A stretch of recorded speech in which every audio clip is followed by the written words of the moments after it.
കാലത്തിൻ്റെ കവിളിൽ വീണ കണ്ണുനീർത്തുള്ളി എന്ന് ടാഗോർ വിശേഷിപ്പിച്ച ഷാജഹാൻ ചക്രവർത്തിയുടെ വെണ്ണക്കല്ലിൽ തീർത്ത ആ സൗധമാണ് ഇന്ന് ഞങ്ങളുടെ ലക്ഷ്യം. അതെ, ഇന്ത്യയുടെ സ്വന്തം താജ്മഹലിലേക്കാണ് ഞങ്ങൾ പോകുന്നത്.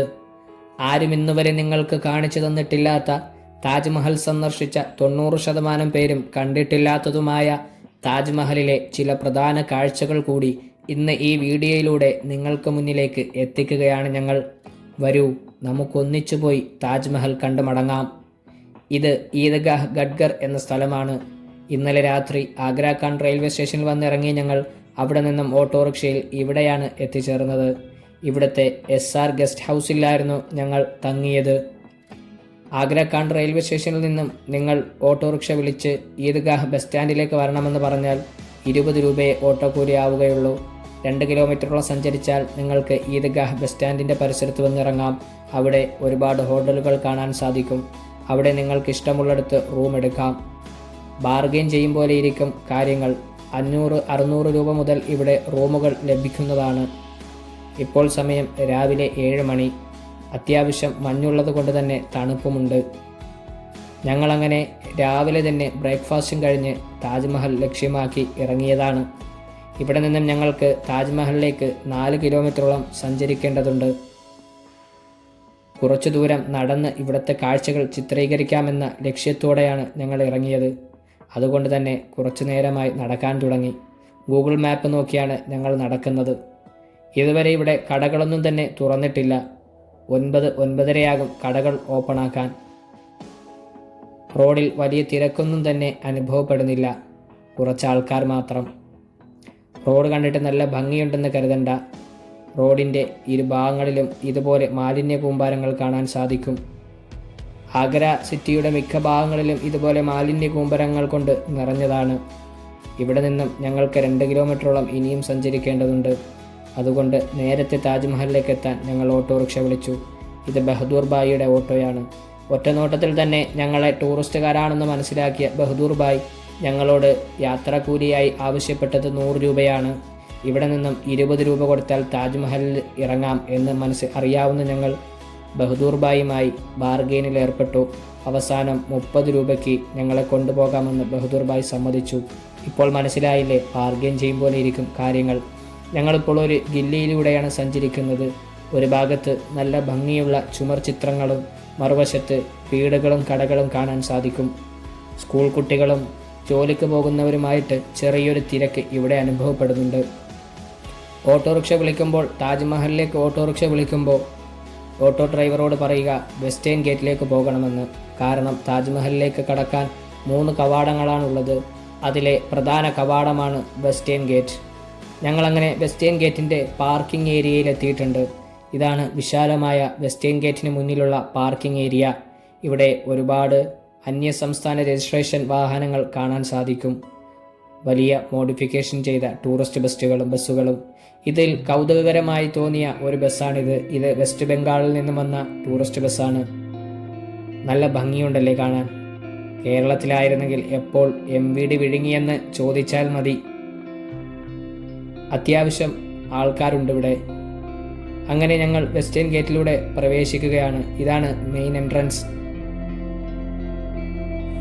ഇവിടെ തോക്കുധാരികളായ സുരക്ഷാ ഉദ്യോഗസ്ഥരെ നിങ്ങൾക്ക് കാണാം. ഇവിടെ നിന്നും താജ്മഹലിലേക്ക് എത്താൻ സ്വല്പം നടക്കേണ്ടതുണ്ട്. ഇന്റർലോക്കിൽ തീർത്ത നടപ്പാതയും ഇരുവശങ്ങളിൽ നല്ല ഭംഗിയുള്ള ചെടികളും മരങ്ങളും നിങ്ങൾക്കിവിടെ കാണാൻ സാധിക്കുന്നതാണ്. നല്ല ഭംഗിയുള്ള, വളരെ സന്തോഷം നൽകുന്ന ഒരു അറ്റ്മോസ്ഫിയറാണ് ഇവിടെ. അത്യാവശ്യം ആൾക്കാർ എത്തിയിട്ടുണ്ട്. ആദ്യത്തെ സന്ദർശകർ ഞങ്ങളായിരിക്കണമെന്ന ആഗ്രഹം ഞങ്ങൾക്കുണ്ടായിരുന്നു. പക്ഷേ ഇവിടം സന്ദർശകരാൽ നിറഞ്ഞിരിക്കുകയാണ്. സ്കൂൾ കുട്ടികളും മറ്റുള്ളവരുമായിട്ട് ഒരുപാട് പേർ ഇപ്പോൾ തന്നെ എത്തിക്കഴിഞ്ഞു. താജ്മഹലിലേക്ക് പ്രവേശിക്കാനുള്ള എൻട്രി ടിക്കറ്റ് ഞങ്ങൾ ഇന്നലെ ഓൺലൈനായിട്ട് തന്നെ എടുത്തിരുന്നു. സൈറ്റിൽ കയറിയാണ് ടിക്കറ്റ് എടുത്തത്. നിങ്ങൾക്ക് 2 രൂപത്തിൽ ടിക്കറ്റ് എടുക്കാം. ഒന്നുകിൽ ഓൺലൈനായിട്ട് അല്ലെങ്കിൽ കൗണ്ടറിൽ നിന്നും ടിക്കറ്റ് എടുക്കാം. 50 രൂപയാണ് ഒരാൾക്ക് ടിക്കറ്റ് ചാർജ്. ഓൺലൈനായിട്ട് എടുത്താൽ 40 രൂപ ആവുകയുള്ളൂ. ക്യൂവും നിൽക്കേണ്ട, 40 രൂപയ്ക്ക് ടിക്കറ്റും കിട്ടും. അതാണ് ഓൺലൈൻ ടിക്കറ്റിൻ്റെ ഗുണം. നിങ്ങളുടെ ലഗേജുകളൊന്നും തന്നെ താജ്മഹലിനുള്ളിലേക്ക് കൊണ്ട് കയറാൻ ഇവിടെ അനുവദിക്കുന്നതല്ല. ലഗേജ് സൂക്ഷിക്കാൻ ഇവിടെ ലോക്കർ സൗകര്യം ലഭ്യമാണ്. മറ്റൊരു ലോക്കർ ടിക്കറ്റ് കൗണ്ടറിൻ്റെ പരിസരത്തുമുണ്ട്. അങ്ങനെ ഞങ്ങൾ നടന്നു ടിക്കറ്റ് കൗണ്ടറിൻ്റെ മുൻവശത്തായി. ഇവിടെ വലത് ഭാഗത്താണ് ടിക്കറ്റ് കൗണ്ടർ സ്ഥിതി ചെയ്യുന്നത്. ഇടത് ഭാഗത്ത് കാണുന്ന ഈ കെട്ടിടത്തിനുള്ളിലൂടെയാണ് നമുക്ക് താജ്മഹലിലേക്ക് പ്രവേശിക്കേണ്ടത്. അവിടെയാണ് സെക്യൂരിറ്റി ചെക്കിംഗ്. ഇവിടെ വലത് ഭാഗത്ത് ടിക്കറ്റ് കൗണ്ടറിൻ്റെ മുൻവശത്തായിട്ട് ഇതുപോലെ വലിയ ബോർഡുകളിൽ QR കോഡ് സ്ഥാപിച്ചിട്ടുണ്ട്. ഈ QR കോഡ് സ്കാൻ ചെയ്ത് നിങ്ങൾക്ക് ടിക്കറ്റ് എടുക്കാം. അതല്ലെങ്കിൽ സൈറ്റിൽ നിന്നും എടുക്കാം. പിന്നെ ഉള്ള ഓപ്ഷൻ ഈ മതിൽക്കെട്ട് കടന്ന് അകത്തെ ടിക്കറ്റ് കൗണ്ടറിൽ ക്യൂ നിന്ന് ടിക്കറ്റ് എടുക്കണം. 50 രൂപയാണ് ഒരാളുടെ റേറ്റ്. പുറത്തെ കാഴ്ചകളെല്ലാം കണ്ടു കഴിഞ്ഞ് ഞങ്ങൾ അകത്തേക്ക് കടക്കുകയാണ്. ആദ്യത്തെ സെക്യൂരിറ്റി ചെക്ക്. പുറത്തെ മനോഹരമായ കാഴ്ചകൾ കണ്ടു കഴിഞ്ഞു. ഞങ്ങൾ ഈ ബിൽഡിങ്ങിൽ കൂടി അകത്തേക്ക് പ്രവേശിച്ചിരിക്കുകയാണ്. ഇവിടെ വലതുവശത്ത് കാണുന്നതാണ് രണ്ടാമത്തെ ലോക്കർ സൗകര്യം. ഇവിടെ നിങ്ങളുടെ ലഗേജുകൾ സൂക്ഷിക്കാം. ലഗേജ് നൽകുന്ന സമയം അവർ ഒരു ടോക്കൺ നമ്പർ നൽകും. ആ ടോക്കൺ നഷ്ടപ്പെടാതെ സൂക്ഷിക്കുക. അത് തിരികെ കാണിച്ചാൽ മാത്രമേ നമ്മൾ ഏൽപ്പിച്ച വസ്തു തിരികെ നൽകുകയുള്ളൂ. അങ്ങനെ ഓരോരുത്തരും ടിക്കറ്റുമായി ക്യൂ നിൽക്കുകയാണ്. ഞങ്ങളുടെ ഊഴം കാത്ത് ഞങ്ങളും. നമ്മുടെ കയ്യിലുള്ള ടിക്കറ്റുകൾ ഈ ഉദ്യോഗസ്ഥൻ്റെ കയ്യിൽ നൽകുമ്പോൾ QR കോഡ് മെഷീനിൽ വെച്ച് ഉദ്യോഗസ്ഥർ ആ ടിക്കറ്റുകൾ സ്കാൻ ചെയ്യും. സ്കാൻ ചെയ്ത് കഴിഞ്ഞാൽ നമുക്ക് അകത്തേക്ക് പ്രവേശിക്കാം. ഞങ്ങളുടേത് ഓൺലൈൻ ടിക്കറ്റ് ആയതുകൊണ്ട് തന്നെ ഞങ്ങളുടെ മൊബൈൽ ഫോണാണ് സ്കാൻ ചെയ്യാനായി നൽകിയത്. മൊബൈൽ ഫോണിലുള്ള ടിക്കറ്റുകൾ അദ്ദേഹം സ്കാൻ ചെയ്ത് ഞങ്ങൾക്ക് തിരികെ മൊബൈൽ ഫോൺ നൽകി. അടുത്ത കടമ്പ ഞങ്ങൾ മുന്നിലേക്ക് നടന്നപ്പോൾ ദേഹപരിശോധനയാണ്. ഇനി അതുകൂടി മറികടക്കേണ്ടതുണ്ട്. ദേഹപരിശോധനയ്ക്ക് പ്രത്യേകം ഉദ്യോഗസ്ഥരുണ്ട്. സ്ത്രീകൾക്ക് ഇടതുവശത്തായിട്ട് സ്ത്രീകളായ മറ്റുദ്യോഗസ്ഥരുമുണ്ട്. ഇവിടെ പലരുടെയും ശരീരത്തിൽ നിന്നും പാൻപരാഗ് അതുപോലെയുള്ള ലഹരി വസ്തുക്കൾ കണ്ടെടുക്കുന്നുണ്ട്. അതെല്ലാം ഒരു ബോക്സിൽ അവർ നിക്ഷേപിക്കുകയാണ്. സുരക്ഷാ കാരണങ്ങളാൽ താജ്മഹലിനകത്തേക്ക് വെള്ളം, ചെറിയ ക്യാമറകൾ, മൊബൈൽ ഫോണുകൾ, ചെറിയ പേഴ്സുകൾ എന്നിവ മാത്രമേ കടത്തിവിടുകയുള്ളൂ. ഞങ്ങളങ്ങനെ രണ്ടാമത്തെ കടമ്പയും കടന്നു. കിഴക്കേ കവാടത്തിനുള്ളിലൂടെ ഞങ്ങൾ അകത്തേക്ക് പ്രവേശിച്ചിരിക്കുകയാണ്. ഇവിടെ ഇരുവശങ്ങളിലുമായി ഒരേപോലത്തെ 2 കെട്ടിടങ്ങൾ കാണാൻ സാധിക്കും. അതിമനോഹരം. മുഗൾ കാലഘട്ടത്തിലെ വാസ്തുവിദ്യയെ വിളിച്ചുണർത്തുന്ന അതിമനോഹരമായ കെട്ടിടങ്ങൾ. അതും കണ്ട് ഞങ്ങൾ മുന്നിലേക്ക് നടന്നു. നല്ല തിരക്കുണ്ട്. താജ്മഹലിലേക്കുള്ള സന്ദർശന സമയം രാവിലെ 6 മണി മുതൽ വൈകുന്നേരം 7 മണി വരെയാണ്. വെള്ളിയാഴ്ച ദിവസം അവധിയാണ്. അന്ന് താജ്മഹൽ തുറക്കുകയില്ല. താജ്മഹൽ വർഷം തോറും 2 മുതൽ 4 ദശലക്ഷം ആളുകൾ സന്ദർശിക്കുന്നു എന്നാണ് കണക്ക്. ഇതിൽ 2 ലക്ഷത്തിലധികവും വിദേശികളാണ്. ഈ കാണുന്നതാണ് ഗ്രേറ്റ് ഗേറ്റ്, താജ്മഹൽ കോംപ്ലക്സിലേക്കുള്ള കവാടം. ഇതിനെ ദർവാസ-ഇ-റൗസ എന്നറിയപ്പെടുന്നു. ഇതിനുള്ളിലൂടെ കടന്നാണ് താജ്മഹലിലേക്ക് നമുക്ക് പോകേണ്ടത്. ഏതാണ്ട് 23 മീറ്ററോളം ഉയരമുണ്ട് ഈ കവാടത്തിന്. അതിമനോഹരമായ കവാടം മാർബിൾ, ചെങ്കല്ല് എന്നിവയുടെ മിശ്രിതമായിട്ടാണ് പണിതിരിക്കുന്നത്. ഇതിൻ്റെ മുകളിലും കയ്യെഴുത്ത് കൊത്തുപണികൾ കൊണ്ട് അലങ്കരിച്ചിരിക്കുന്നു. അതിമനോഹരമാണ് കാണാൻ. ഇതുകൂടാതെ പുഷ്പാലങ്കാരങ്ങൾ കൊണ്ട് തുരന്ന കൊത്തുപണികളും ഇതിൽ ചേർത്തിരിക്കുന്നു. ഇതിൻ്റെ മുകളിൽ കമാനാകൃതമായ മേൽത്തട്ട്, ചുമർ എന്നിവയിൽ സമാനാകൃതമായ ജാമിതീയ രൂപങ്ങൾ കൊണ്ട് കൊത്തുപണികൾ ചെയ്തിട്ടുണ്ട്. മുഗൾ കാലഘട്ടത്തിലെ അതിമനോഹരമായ ഒരു ഇന്റീരിയർ തന്നെ ഇതിനുള്ളിൽ തീർത്തിരിക്കുന്നു. കാണാൻ ബഹുകേമം. പുറത്തേക്ക് കടക്കാനുള്ള കവാടം ആകെ പ്രകാശം കൊണ്ട് മൂടിയിരിക്കുന്നു. ഞങ്ങൾ മുന്നിലേക്ക് ആകാംക്ഷയോടെ നടന്നു. അതാ മഹാത്ഭുതം തെളിഞ്ഞിരിക്കുന്നു. അതിമനോഹരമായിട്ട് താജ്മഹൽ വരച്ച ഒരു ചിത്രം പോലെ തെളിഞ്ഞു വന്നിരിക്കുകയാണ്. ഒരിക്കലും മറക്കാൻ കഴിയാത്തൊരനുഭവം. ഒരിക്കലെങ്കിലും എക്സ്പീരിയൻസ് ചെയ്യേണ്ട ഒന്ന് തന്നെയാണ് താജ്. ഇതാ ഇതിൻ്റെ മുന്നിൽ നല്ല തിരക്ക് അനുഭവപ്പെടുന്നുണ്ട്. മൊബൈൽ ഫോണുകളിലും ക്യാമറകളിലും താജിൻ്റെ ചിത്രം പകർത്താൻ വേണ്ടി തിരക്ക് കൂട്ടുന്നവർ, വിദേശികളും മറ്റുള്ളവരുമായി. ഞങ്ങളും ഇവിടെ നിന്നൊരു ചിത്രം എടുത്തു. അതിസുന്ദരമായ താജ്മഹലിൻ്റെ ചിത്രം. 1632 താജ്മഹലിൻ്റെ പണി തുടങ്ങിയത്. 1654 പണി പൂർത്തിയായി. 22 വർഷക്കാലം പണി പൂർത്തിയാക്കുന്നതിന് വേണ്ടി എടുത്തു എന്നാണ് കണക്കുകൾ. 1983 ലോകത്തിലെ പൈതൃക സ്ഥലങ്ങളുടെ യുനെസ്കോയുടെ പട്ടികയിൽ താജ്മഹൽ പെടുന്നത്. വെണ്ണക്കല്ലിൽ തീർത്ത അതിമനോഹരമായ സൗധം. ഇതിൻ്റെ ചുറ്റിലുമായി ഏകദേശം 300 സ്ക്വയർ മീറ്റർ വിസ്തീർണത്തിൽ പരന്നു കിടക്കുന്ന ഈ ഉദ്യാനമാണ് ചാർബാഗ് ഉദ്യാനം എന്നറിയപ്പെടുന്നത്. ഇത് തീർത്തും പേർഷ്യൻ ഉദ്യാനങ്ങളുടെ മാതൃകയിലാണ് പണിതിട്ടുള്ളത്. ഈ രീതി ഇന്ത്യയിലേക്ക് കൊണ്ടുവന്നത് മുഗൾ ചക്രവർത്തിയായ ബാബർ ആയിരുന്നു. ഇതിൻ്റെ നടുക്കായിട്ട് മാർബിളിൽ ഉയർത്തിപ്പണിതിരിക്കുന്ന വെള്ള ടാങ്ക് കാണാൻ സാധിക്കും. ഈ മാർബിൾ ടാങ്കിലെ വെള്ളത്തിൽ താജ്മഹലിൻ്റെ പ്രതിഫലനം നമുക്ക് കാണാൻ കഴിയുന്നതാണ്. അതിമനോഹരമായ ഒരു ഭാഗം തന്നെയാണ് ഇത്. താജ്മഹലിൻ്റെയും പ്രധാന തെക്കേ വാതിലിൻ്റെയും ഏകദേശം പകുതി വഴിയിലായിട്ടാണ് ഈ മാർബിൾ ടാങ്ക് സ്ഥിതി ചെയ്യുന്നത്. ഇതിനു മുകളിലായി സന്ദർശകർ നിന്നുകൊണ്ട് താജ്മഹലിൻ്റെ ചിത്രം പകർത്തുന്നതിൻ്റെ തിരക്കിലാണ്. മഹലിൻ്റെ പണിക്കായിട്ട് ഏഷ്യയുടെ വിവിധ ഭാഗങ്ങളിൽ നിന്നും സാധന സാമഗ്രികൾ എത്തിച്ചിരുന്നു. 1000-ഓളം ആനകളെ കൊണ്ടാണ് സാധനങ്ങൾ പണിസ്ഥലത്തേക്ക് എത്തിച്ചിരുന്നത്. ഇതിൻ്റെ പ്രധാന ശില്പി ഉസ്താദ് അഹമ്മദ് ലാഹോറിയാണ്. വെള്ള മാർബിളിൽ തീർത്ത ഈ താജ്മഹലിനെ നല്ല നിലാവുള്ള രാത്രി നോക്കുകയാണെങ്കിൽ സ്വർണ്ണത്തിളക്കത്തിലായിരിക്കും താജ്മഹലിനെ കാണാൻ കഴിയുക. അതുപോലെ തന്നെ അതിരാവിലെ താജ്മഹലിനെ നോക്കിയാൽ നല്ല പിങ്ക് നിറത്തിലും കാണാൻ കഴിയും. താജ്മഹലിൻ്റെ മറ്റൊരു പ്രത്യേകതയാണ് 4 വശവുമുള്ള പടുകൂറ്റൻ ഈ മിനാരങ്ങൾ. താജ്മഹലിനെ ഗാംഭീര്യവും ഭംഗിയുള്ളതുമാക്കുന്ന 4 മിനാരങ്ങൾ. ഈ മിനാരങ്ങൾക്കൊരു പ്രത്യേകതയുണ്ട്. താജ്മഹലിൽ നിന്നും പുറത്തേക്ക് ചരിച്ചാണ് ഈ 4 മിനാരങ്ങളും പണിതിട്ടുള്ളത്. ഏതെങ്കിലും കാരണവശാൽ മിനാരങ്ങൾ തകരുകയാണെങ്കിൽ അതുമൂലം താജ്മഹലിന് നാശം സംഭവിക്കരുത് എന്നതാണ് ഇതിൻ്റെ കാരണം. അതിമനോഹരമായ ഒരുപാട് കൊത്തുപണികൾ നമുക്ക് താജ്മഹലിൻ്റെ പുറംമോടിയിൽ കാണാൻ സാധിക്കും. ഇനിയുമുണ്ട് താജ്മഹലിന് വേറൊരു രഹസ്യം. താജ്മഹൽ സന്ദർശിച്ച 90% പേരും കണ്ടിട്ടില്ലാത്തതായ ഒന്നാണ് താജ്മഹലിൻ്റെ അതിമനോഹരമായ താഴികക്കുടത്തിന് മുകളിലുള്ളത്. നമുക്ക് ആ കാഴ്ചയൊന്ന് കാണാം.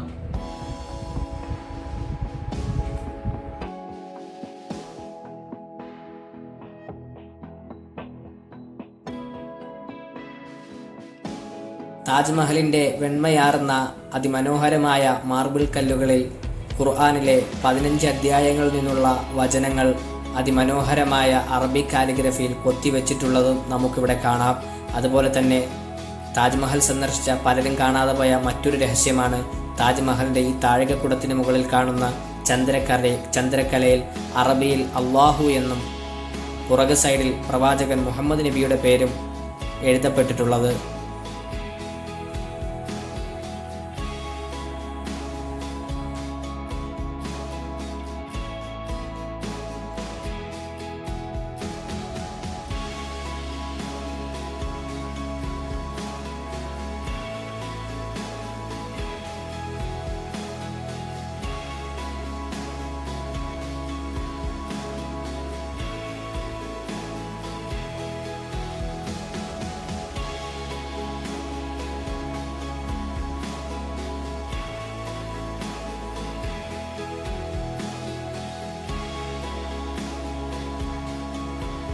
കാഴ്ചകൾ കണ്ടു കഴിഞ്ഞാൽ താജ്മഹലിൻ്റെ മുകളിലേക്ക് പ്രവേശിക്കാം. മുകളിലേക്ക് വന്നു കഴിയുമ്പോൾ ഇതുപോലെ ഇവിടെ ഒരു ടിക്കറ്റ് കൗണ്ടർ കാണാൻ സാധിക്കും. ഇനി താജ്മഹലിൻ്റെ ഉൾവശം കാണണമെങ്കിൽ, ഉള്ളിലേക്ക് കടക്കണമെങ്കിൽ ഈ ടിക്കറ്റ് കൗണ്ടറിൽ നിന്നും 200 രൂപയുടെ ടിക്കറ്റ് എടുക്കേണ്ടതുണ്ട്. 50 രൂപയുടെ ടിക്കറ്റിൽ താജ്മഹലിൻ്റെ ഉള്ളിലേക്ക് കയറാൻ കഴിയില്ല. ഇവിടെ നിന്നും ഒരാൾക്ക് 200 രൂപയുടെ ടിക്കറ്റ് എടുത്തു കഴിഞ്ഞാൽ നിങ്ങൾക്ക് ആ ടിക്കറ്റ് കൊണ്ട് താജ്മഹലിൻ്റെ ഉള്ളിലേക്ക് പ്രവേശിക്കാവുന്നതാണ്. ഇവിടെ നിന്നും ഞങ്ങൾ ടിക്കറ്റ് വാങ്ങി, 2 ടിക്കറ്റുകൾ വാങ്ങി ഞങ്ങൾ താജ്മഹലിൻ്റെ ഉള്ളിലേക്ക് കയറുകയാണ്. താജ്മഹലിൻ്റെ ഉൾവശം കാണാൻ ഞങ്ങൾ പോകുന്നു. വരൂ, നമുക്ക് കണ്ടു മടങ്ങാം. ഇവിടെ ടിക്കറ്റ് കൗണ്ടറിൻ്റെ ഓപ്പോസിറ്റായിട്ട് വേറൊരു ചെക്കിംഗ് ഏരിയ കാണാം. ഇതിൻ്റെ അടുത്ത് ചെരുപ്പുകൾ അഴിച്ചിടണം. ഇവിടെ നിന്നും അകത്തേക്ക് പ്രവേശിച്ചു കഴിഞ്ഞാൽ താജ്മഹലിനുള്ളിലേക്ക് കയറാം.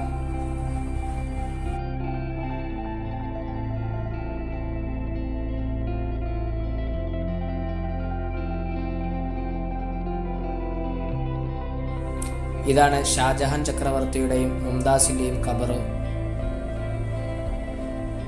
സന്ദർശകർക്ക് ഇതിന് ചുറ്റുമായി നടന്നു കാണാൻ സാധിക്കും.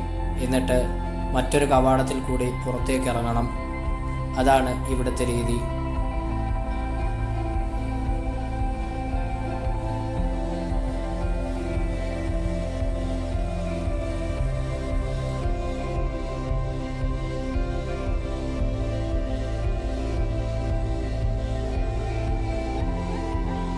അങ്ങനെ അകത്തെ കാഴ്ചകൾ കണ്ട് ഞങ്ങൾ പുറത്തിറങ്ങി. അകത്ത് പ്രധാനമായും കാണാനുള്ളത് ഷാജഹാൻ ചക്രവർത്തിയുടെയും മുംതാസിൻ്റെയും ഖബറുകളാണ്. മറ്റൊന്നും തന്നെ അകത്ത് കാണാനില്ല. താജ്മഹലിനെ ചുറ്റിപ്പറ്റി ചില പഴങ്കഥകളും നാം കേട്ടിട്ടുണ്ടായിരുന്നു. താജ്മഹൽ പണിതതിനു ശേഷം ഷാജഹാൻ ഒരു കറുത്ത താജ്മഹൽ യമുനയുടെ അക്കരെ ഇപ്പോഴത്തെ താജ്മഹലിന് എതിരായി പണിയാൻ ഉദ്ദേശിച്ചിരുന്നു എന്നത്. അതുപോലെ തന്നെയാണ് താജ്മഹൽ പണിത പ്രധാന ശില്പിയുടെ കൈവെട്ടിക്കളഞ്ഞു അല്ലെങ്കിൽ കൊന്നുകളഞ്ഞു എന്നതും തികച്ചും ഇതെല്ലാം കെട്ടുകഥകളായിരുന്നു. ഒരു തെളിവും തന്നെ ഇല്ലാത്ത കെട്ടുകഥകൾ. നമ്മളിൽ പലരും അതിന്ന് വരെ വിശ്വസിച്ചിരുന്നവരുമാണ്. ഇനി നമുക്ക് പുറത്തെ കാഴ്ചകൾ കാണാം. ഈ കാണുന്നത് താജ്മഹൽ മോസ്കാണ്. താജ്മഹലിലെ പള്ളിയുടെ ഉൾവശം നമുക്കൊന്ന് കാണാം. താജ്മഹൽ സന്ദർശിക്കാൻ വരുന്ന നിങ്ങൾ ഒരിക്കലും വെള്ളിയാഴ്ച ദിവസം തിരഞ്ഞെടുക്കരുത്. കാരണം വെള്ളിയാഴ്ച അവധി ദിവസമാണ്. അന്ന് താജ്മഹലിലേക്ക് പ്രവേശനമില്ല. വെള്ളിയാഴ്ചയാണ് നിങ്ങൾ വരുന്നതെങ്കിൽ താജ്മഹൽ കാണാൻ കഴിയാതെ സങ്കടത്തോടെ മടങ്ങേണ്ടി വരും. അതുകൊണ്ട് തന്നെ വെള്ളിയാഴ്ചയല്ലാത്ത മറ്റൊരു ദിവസം തിരഞ്ഞെടുത്ത് വേണം താജ്മഹൽ കാണാൻ വേണ്ടി വരേണ്ടത്. അതുപോലെ നിങ്ങൾ മനസ്സിലാക്കിയിരിക്കേണ്ട മറ്റൊന്നാണ്, താജ്മഹൽ പരിപൂർണമായും ചുറ്റിക്കണ്ട് മടങ്ങണമെങ്കിൽ ഏറ്റവും ചുരുങ്ങിയത് 3 മണിക്കൂർ സമയമെങ്കിലും നമുക്ക് വേണം. എങ്കിൽ മാത്രമേ താജ്മഹലിൻ്റെ ആ സുന്ദരമായ ഭംഗി ആസ്വദിച്ച് മടങ്ങാൻ സാധിക്കൂ. ഇല്ലെങ്കിൽ നിരാശയായിരിക്കും ഫലം. ചാനൽ നിങ്ങൾക്ക് ഇഷ്ടപ്പെട്ടെങ്കിൽ ചാനൽ സബ്സ്ക്രൈബ് ചെയ്യാനും തൊട്ടടുത്തുള്ള ആ ബെല്ലൈക്കൺ അമർത്താനും നിങ്ങൾ മറക്കരുത്. വീഡിയോയ്ക്ക് ലൈക്കും കമൻറ്റും രേഖപ്പെടുത്തുക. നിങ്ങളുടെ സപ്പോർട്ടാണ് ഞങ്ങൾക്ക് നെക്സ്റ്റ് വീഡിയോ ചെയ്യാനുള്ള പ്രചോദനവും. താജ്മഹൽ കണ്ടു കഴിഞ്ഞാൽ ഇവിടെ നിന്നും നിങ്ങൾക്ക് പുറത്തേക്ക് കടക്കാം. പുറത്ത് കടന്നാൽ അവിടെ നിന്നും ആഗ്ര ഫോർട്ടിലേക്ക് ഓട്ടോറിക്ഷ ലഭിക്കുന്നതാണ്. 50 രൂപ കൊടുത്താൽ നിങ്ങൾക്ക് ഓട്ടോറിക്ഷയിൽ ആഗ്ര ഫോർട്ടിലെത്താം. അവിടെ നിന്നും ആഗ്ര ഫോർട്ട് കണ്ട് തിരികെ മടങ്ങുകയും ചെയ്യാം.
അങ്ങനെ താജ്മഹൽ പൂർണ്ണമായും കണ്ട് സംതൃപ്തിയോടുകൂടി സന്തോഷത്തോടെ ഞങ്ങൾ മടങ്ങുകയാണ്. അടുത്ത വീഡിയോയിൽ ആഗ്ര ഫോർട്ടിലെ വിശേഷങ്ങളുമായി വീണ്ടും കണ്ടുമുട്ടാം.